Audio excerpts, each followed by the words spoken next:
Just Congo number one. Ça va? Yeah, ça va, ça va. Ça va bien, merci.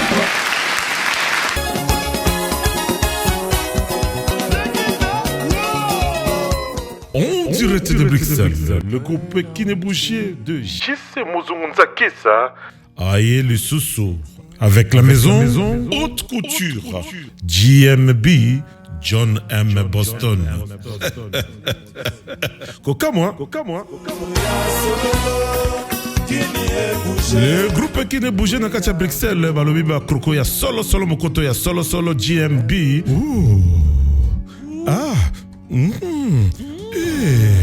Yo kelengi John N.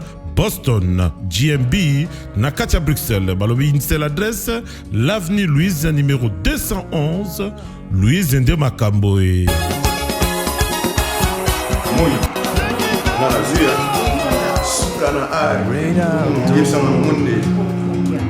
ezalaka mpe kaka ya solo ya solo mpena ndenge bayebisi yo balobi mokoto ya solo na etaleli na emekeli yo kelengi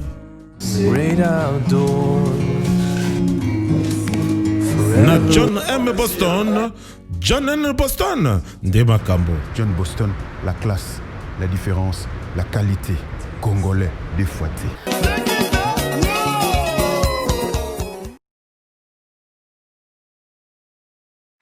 Fidèles téléspectateurs et téléspectatrices des Jazz Congo, bonjour, bonsoir, de là où vous nous recevez. Nous sommes à ces nouveaux numéros de Actu 24. Avec moi, j'ai sur ces plateaux M. Yves Kitumba. Nous recevons M. Yves Kitumba, il est secrétaire national du mouvement de libération du Congo de Jean-Pierre Bemba, chargé des finances, plans et budget. Avec lui, nous allons aborder plusieurs questions d'actualité, notamment les questions concernant les finances, la perte du pouvoir d'achat des Congolais, avec la montée galopante du taux d'échange du dollar et du franc congolais. Plusieurs questions seront abordées au courant de cette émission. Les décrets de loi, les ordonnances nommant dans l'armée et la justice, et également les réactions qui s'en sont suivies du côté du Front commun pour le Congo et de la primature. La coalition au pouvoir qui est au bord de l'implosion, mais personne ne prend le courage de dire les premiers, de déclarer les premiers les divorces. Toutes ces questions, nous les abordons avec M. Yves Kitumba, qui est secrétaire national du Mouvement de libération du Congo, chargé des finances, plans et budget. Bonjour, M. Yves Kitumba. Bonjour. M. Yves Kitumba, dernièrement, comme vous êtes des finances, nous voudrons aborder en premier les questions qui sont d'une très grande importance pour les Congolais. Vous savez que les taux d'échange entre le dollar et les francs est très galopante. À quoi est due cette situation malheureuse pour les Congolais? Merci beaucoup pour la question, mais je crois que les Congolais doivent retenir.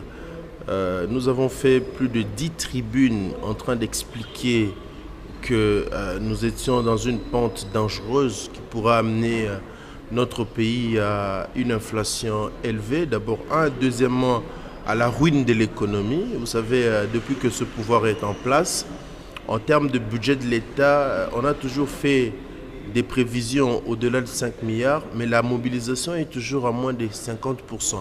Je dirais depuis 2012 jusqu'en 2016, le quinquennat là, il a été prévu 44 milliards de budget quinquennal en termes de mobilisation des recettes.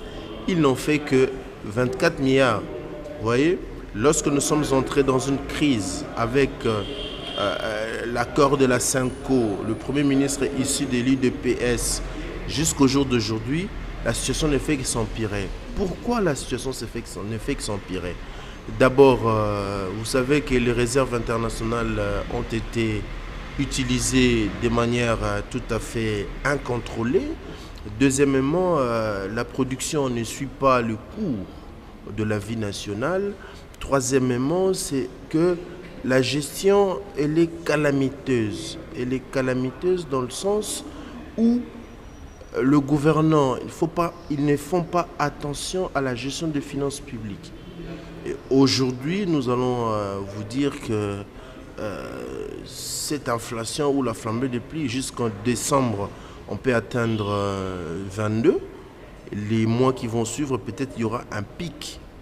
Il y aura un pic. Donc, la solution, c'est d'abord la discipline budgétaire, la mobilisation de recettes internes, au-delà des recettes provenant de l'extérieur. Troisièmement, il faut essayer de diversifier l'économie, quitter un peu les secteurs miniers pour emprunter d'autres secteurs, notamment l'agriculture, le tourisme, dont nous avons des potentialités pour gagner de l'argent. Bref, accroître la production interne pour essayer de souffler un tout petit peu, au lieu de rester toujours dans les mines. Il faudrait accroître, diversifier l'économie du pays, accroître la production pour bien contrôler les taux d'échange. Vous venez de les dire, mais comment ça se passe? Les MLC, vous avez dit, vous êtes un parti républicain, vous faites l'opposition républicaine pour ces quinquennats de Félix Tshisekedi. Quelles ont été vos propositions en tant que mouvement de libération du Congo pour apporter un changement à cette situation des choses et surtout que la crise du coronavirus est en train de sévir les pays et le monde? Nous l'avions dit, comme je venais de dire, dans différentes tribunes. Lorsque M. Tshisekedi a proposé 11 milliards de budget de l'État, nous avons dit que c'était pas faisable.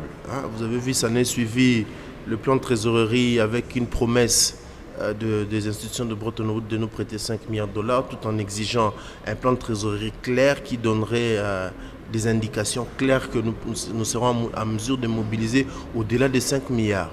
Il se fait que la corruption, qui est le mot clé de cette chute économique, vous l'avez vu avec différents procès qui se sont organisés ici et qui, en dehors des importations qui sont faibles, je dirais les réserves internationales, c'est-à-dire les réserves internationales, ça permet de garder l'équilibre de la balance des paiements. Ils l'ont utilisé. Au-delà des dépenses qu'ils ont engagées de manière extra-budgétaire, des dépenses extra-budgétaires, ils ont utilisé les réserves internationales. Aujourd'hui, je vais vous dire, les réserves sont autour de 600 millions de dollars. Nous venons de 9,7 semaines à l'époque de 2012, les efforts de 1+4. En 2012, on a laissé 9,7 semaines d'importation. Le Premier ministre qui était arrivé en 2012 jusqu'en 2016, il a ramené à 4,2 semaines d'importation. Et les autres qui sont arrivés jusqu'aujourd'hui n'ont jamais fait d'effort de faire monter les réserves internationales.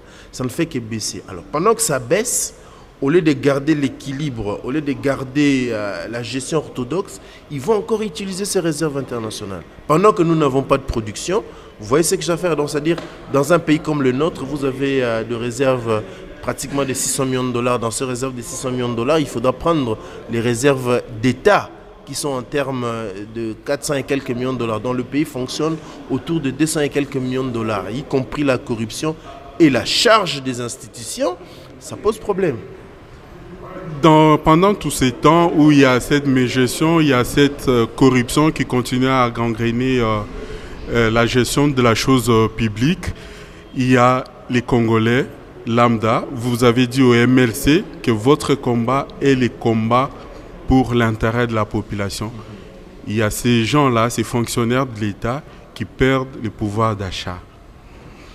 Les taux de paiement de leur salaire ne suivent pas la courbe des taux d'échange du dollar et de plus en plus ils perdent le pouvoir d'achat. Est-ce que ce n'est pas une situation aussi qui encouragerait la corruption dans les chefs de certains fonctionnaires de l'État où il y a moyen en termes financiers pour la République de réévaluer les paiements, les salaires des fonctionnaires?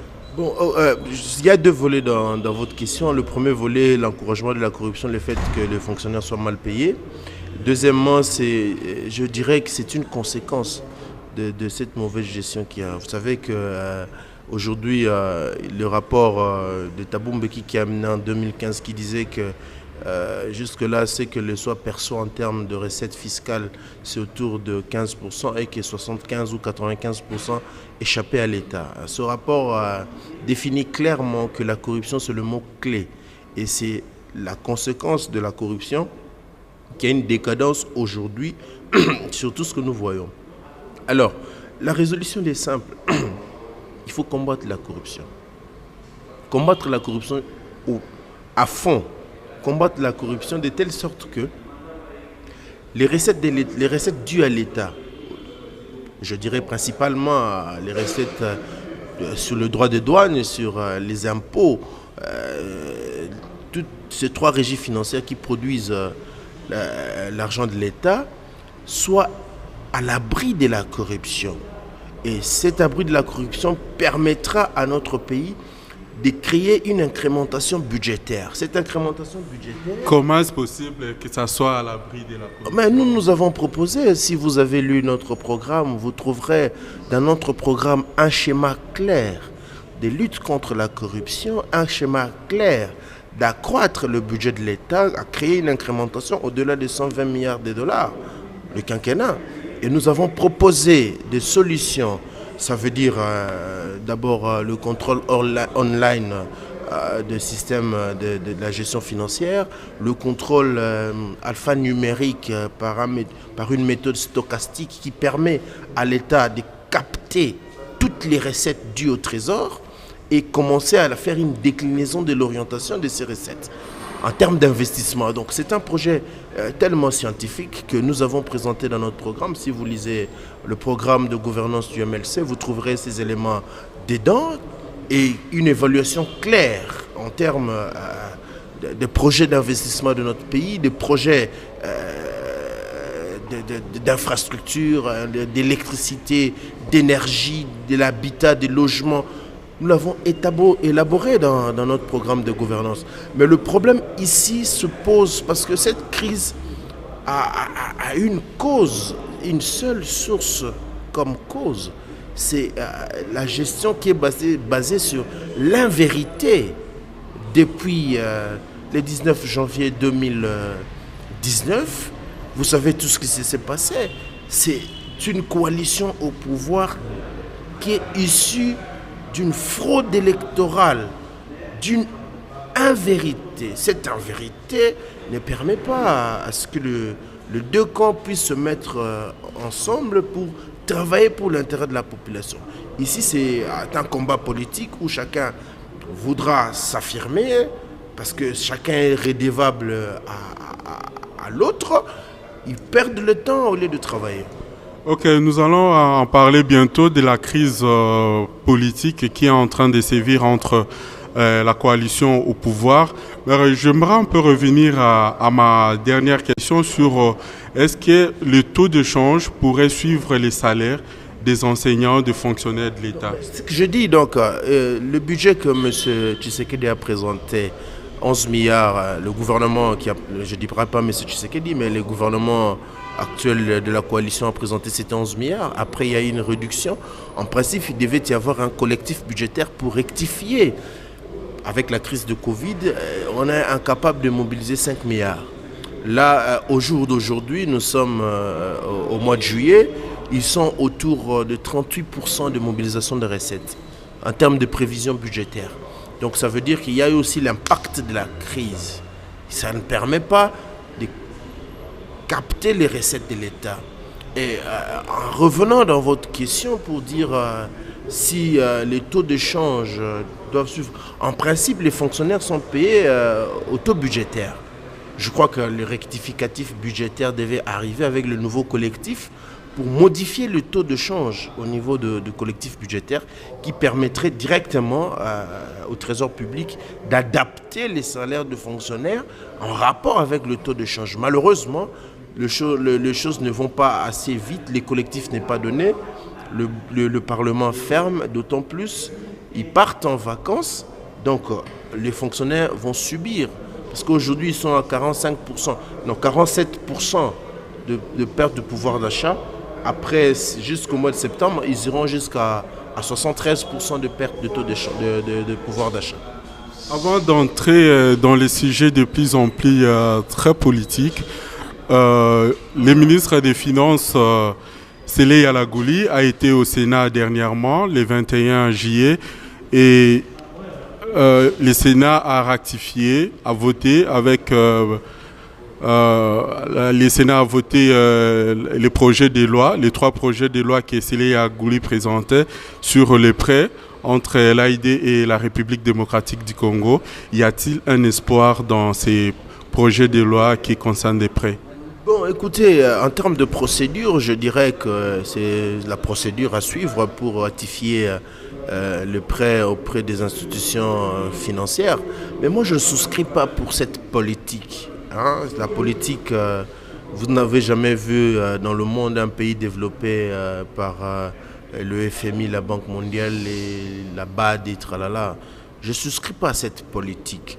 Nous avons des potentialités dans notre pays, nous avons des potentialités d'accroître la production interne et de mobiliser les recettes internes. 1. Lutter contre la corruption. 2. La volonté politique. 3. Le travail réellement pour l'intérêt du peuple. Et nous disons ceci, nous en tant que MLC, nous sommes le parti alternatif au pouvoir. Nous avons un plan de sortie pour ce pays. Nous avons une vision pour la République. Parce que la République est gérée sans vision.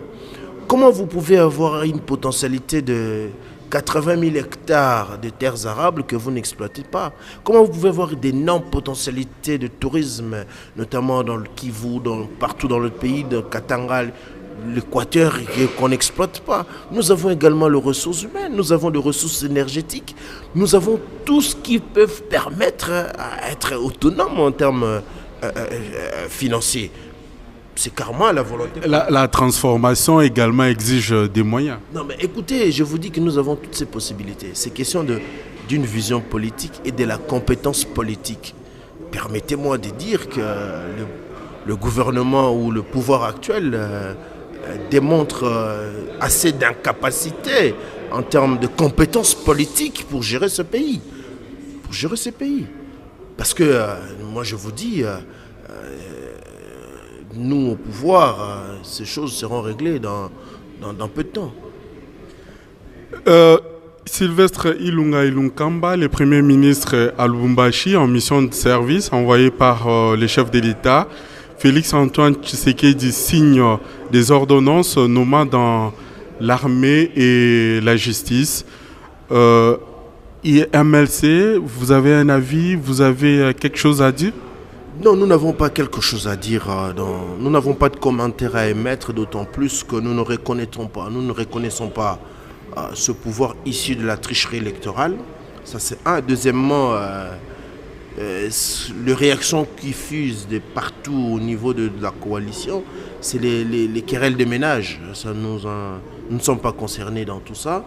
Pour nous, que cette gestion soit orthodoxe et cette gestion politique soit axée sur la volonté populaire, la volonté du peuple, c'est notre souci. En tant que républicains, nous devons d'abord remettre le pays sur le rail et pour voir comment décoller. Vous savez, nous avons participé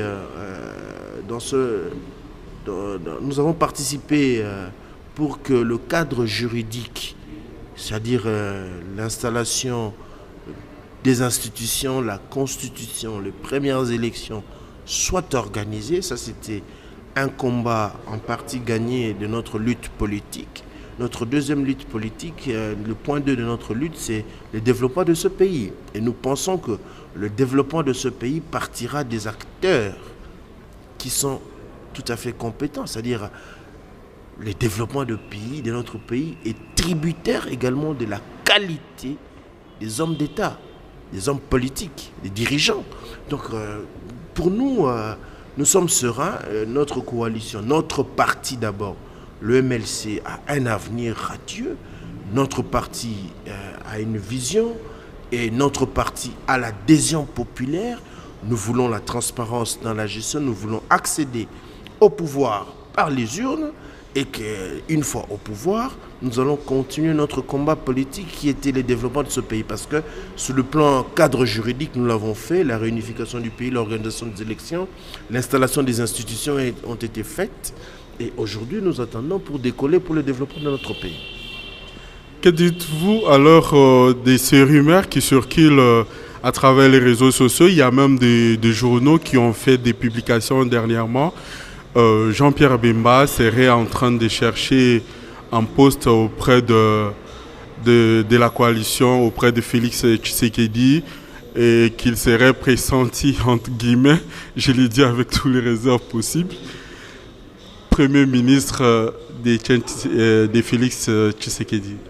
Bon, écoutez, nous sommes dans une démocratie où la liberté d'expression est consacrée par la Constitution. Donc, ils ont droit de parler et de dire ce qu'ils peuvent, ce qu'ils pensent. Mais en ce qui nous concerne, parce que nous sommes une voix officielle du parti, je ne pense pas que ce soit à l'ordre du jour. C'est vrai, nous sommes tous les fils et les filles d'un même pays, et nous voulons l'intérêt du peuple, mais je ne pense pas que ce soit à l'ordre du jour. Au moment où nous parlons, que Jean-Pierre Bemba serait en train de courtiser la fonction du Premier ministre. Non, je voulais rappeler à l'opinion, Jean-Pierre Bemba, c'est parmi des rares politiciens de notre pays qui ont accepté, à un moment de sa vie, il a accepté de laisser la vie de luxe qu'il menait, la vie de ses affaires, abandonner sa famille à un moment pour aller dans la forêt, faire la rébellion pour une cause juste, cause de la République. C'était pas pour avoir de moyens, parce qu'il en avait. Il avait ses affaires. On ne peut pas répéter ici les histoires, que ce soit de la famille, que ce soit de Jean-Pierre Bemba lui-même. Donc, c'est-à-dire, quand il a laissé tout ça pour aller prendre les armes, c'était pour l'intérêt de notre pays. Et aujourd'hui, si nous avons une constitution, nous avons le cadre juridique qui place les institutions. Les premières élections ont été organisées par le concours de ce combat politique-là. Ce n'était pas pour aller pour les postes, parce que les postes ou les moyens, il en avait. Nous sommes sortis de cette politique. Nous avons été imprimés dans cette politique. C'est-à-dire la politique, ce n'est pas pour aller, pour avoir de fonctions, mais d'abord, au-delà d'être une passion, c'est un apostolat. Je vous dis que Jean-Pierre Bemba, il avait ses affaires, il avait tout ce qu'il pouvait avoir, mais il a abandonné pour aller dans la forêt. Ce n'est pas chose facile pour tous d'autres qui parlent aujourd'hui. Jean-Pierre Bemba ne serait donc pas en train de chercher un poste de la primature auprès de Félix Antoine Tshisekedi. Monsieur Yves Kitumba, vous êtes le secrétaire national du mouvement de libération du Congo, chargé des finances, budget et plans. Quelle lecture faites-vous des tractations qu'il y a autour des tractations, des controverses, des polémiques qu'il y a autour du nom de Monseigneur Ambongo qui serait en train de rouler pour Jean-Pierre Bemba et qu'on taxe aujourd'hui actuellement des tribalistes et de tous les mots? Donc, vous savez, je suis un croyant pratiquant. J'ai beaucoup d'égards aux hommes de Dieu. Je pense que Monseigneur Ambongo, cardinal métropolitain de la ville de Kinshasa, mérite beaucoup de respect. Le problème avec notre pays, c'est que la coalition au pouvoir n'aime pas la vérité. Monseigneur, le cardinal ne fait que dire la vérité. L'Église a été toujours aux côtés de la population. 2006, 2011, 2018, ils ont gardé la même position. Ils n'ont pas changé. Si les choses aillent mieux, ils le diront. Aujourd'hui, les choses ne vont pas bien. Ils sont dans le droit de dire parce que l'Église accompagne la population. Et voir cette population rester dans la misère autant de décennies, il faut être sans cœur pour ne pas être sensible. Mais plaider pour la cause de Jean-Pierre Bemba, comme l'on entend dire, ça serait ça rester au milieu du village? Je pense que nous sommes dans un débat sérieux ici. Alors, moi, je suis un homme d'État. Je ne me fie pas au ragot de la rue. Je n'ai jamais vu un acte officiel où Monseigneur Ambon, avec tout le respect et la carrure qu'il a, allait dans ce sens. J'ai jamais vu. Nous sommes des responsables, des hommes politiques, des responsables, des dirigeants de demain de notre pays. Nous ne pouvons pas nous fier à des ragots qui se racontent dans la rue. Nous sommes presque arrivés à la fin de notre émission. Il y a plusieurs questions à évoquer, mais vous avez une réunion qui vous attend tout à l'heure là. Vous avez fait une marche pour dire non à l'entérinement, à la désignation de Ronsard Malonda, pour exiger l'audit de la centrale électorale. Pensez-vous que vous aviez jusque-là été entendu par rapport à ça? Bon, écoutez, déjà en termes de bilan, nous pouvons dire que la manifestation a réussi parce que notre voix a été entendue. Nous avons également les échos que M. Tshisekedi n'a pas entériné M. Malonga par une ordonnance. Ça veut dire qu'il a entendu la voix de la population que nous représentons. Nous avons également entendu qu'au niveau du Parlement, il y aurait une proposition à faire remettre le débat ou des discussions au niveau des confessions religieuses. C'est un combat gagné en partie parce que nous allons continuer. Notre problème, ce n'est pas l'individu. Notre problème, c'est les systèmes électoraux. Nous ne pouvons pas aller encore en 2023 dans un système électoral non réformé parce que ça va produire les mêmes effets. La contestation, le blocage du pays et les discussions politiques qui en fait distraient la classe politique au lieu de travailler pour le développement. Il faut qu'il y ait des réformes dans ce pays. Il faut qu'il y ait des réformes électorales de bout en bout. Même les réformes institutionnelles, notamment l'institution CENI, la Cour constitutionnelle. Je prendrai un exemple.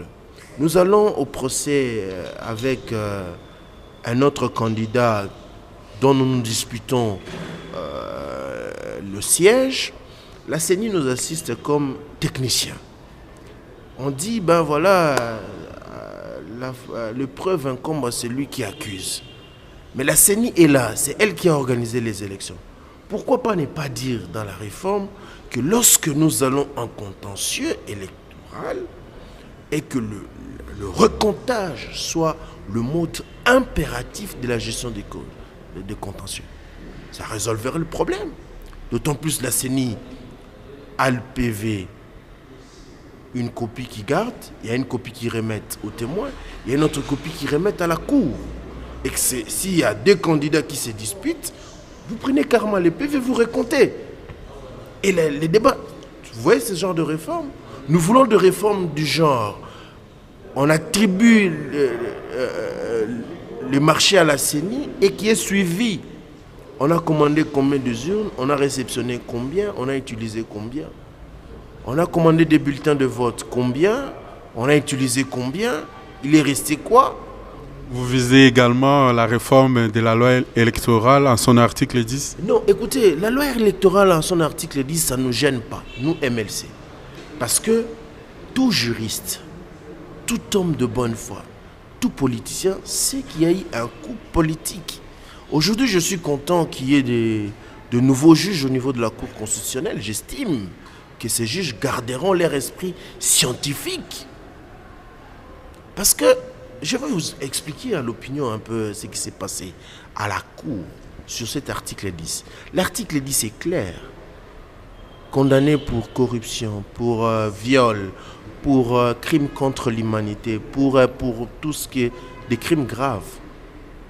Jean-Pierre Bemba a été lavé à la CPI. Enfin, un raccordement frauduleux, on dit la subordination de témoins est parmi les situations aggravantes de la corruption. Mais en réalité, ce n'est pas la corruption. Or, en termes stricts de la loi électorale ou en termes stricts du droit pénal, on ne peut pas raccorder. Ça, c'est un fait. Deuxième fait, seul le juge prononce une peine complémentaire sur le droit civil et politique. La jurisprudence avec la condamnation de Vital Kamerhe.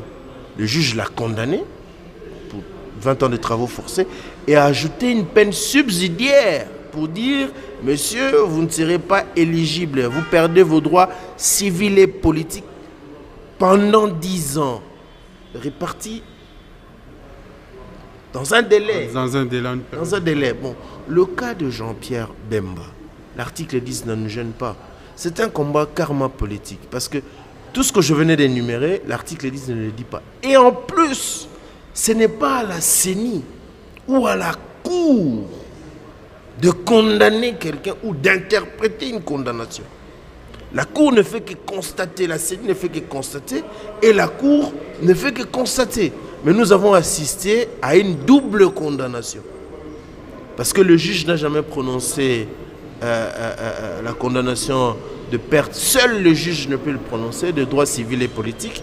La matière, elle est abondante sur ces sujets. Pour nous, nous sommes très à l'aise. Nous savons que c'est un combat politique et nous savons que l'adversité de Jean-Pierre Bemba, la carrure de notre parti et de notre leader fait trembler l'autre camp. Et aujourd'hui, nous sommes contents qu'il y ait de nouveaux juges qui savent interpréter les lois, qui savent, c'est des grands scientifiques, des professeurs d'université de la faculté de droit. Je ne pense pas qu'ils vont aller dans le sens de ce juge tout à fait télécommandé par le pouvoir de Kabila. Fidèles téléspectateurs et téléspectatrices de Jazz Congo TV, nous sommes pratiquement à la fin de notre émission de séjour Actu 24. Nous avons reçu pour vous M. Yves Kitumba du Mouvement de libération du Congo. Il est le secrétaire national chargé des finances, plans et budget. Monsieur est l'un des porte-parole, l'un des communicateurs du Mouvement de libération du Congo. M. Yves Kitumba, votre mot de la fin. C'est un message d'espoir à notre peuple. Nous sommes une génération. Nous n'allons pas nous sacrifier au profit des autres. Nous sommes appelés à construire notre pays. Nous sommes obligés de construire ce pays que les ancêtres nous ont légué.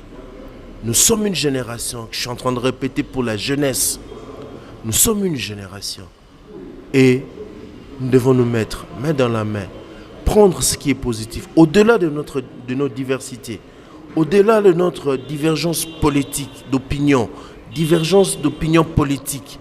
Mais le Congo est notre centre. Le Congo est notre point d'intersection. Nous devons travailler pour ce pays. Qui va construire ce pays? Qui va améliorer les systèmes de santé? Qui va améliorer le réseau de transport? Qui va améliorer l'éducation? Qui va améliorer l'économie? Nous avons beaucoup de défis à relever. J'en appelle à la jeunesse, à une conscience collective pour dire non, Aro, c'est fini. Nous avons été sacrifiés, nous n'allons plus sacrifier des générations futures. Nous avons été sacrifiés, nous n'allons plus sacrifier les générations futures. C'est le mot de la fin de M. Yves Kitumba que nous avons reçu aujourd'hui pour vous. Cette émission est complètement finie. Nous nous retrouvons au prochain numéro. Happy Box TV, c'est la télévision autrement. Pona bato nyonso bozotuna bolobi makambo Happy Box nga naza musika na kozwango wana c'est facile comme bonjour ok na site na biso happybox.com kaka nde bomoni bakomi wana obeti na acheter box okoti ocontacter biso toko expliquer comment nini okosala po ozwango epai ya ba distributeur na biso baza partout dans le monde dans 48 heures seulement oza na box na yamba Happy Box. C'est le meilleur de tous les box que je t'ai connu dans le monde entier. Le chaîne, tu te brûles pas. Le film, tu te n'inganes pas, mais tu es impeccable. Happy Box, connectable partout. C'est la toute première fois. Banda bakamba box et banda. Box na yo, aux hôtels à tina portable. parce que biso so toyebi box to branchera yango kaka na ndako soko bimi libanda obosani makambo ba box mais avec Happy Box, ami de tous les temps. Regardez la télévision autrement avec Happy Box TV. Just Congo number one. Ça va? Yeah. Ça va, ça? Ça va bien.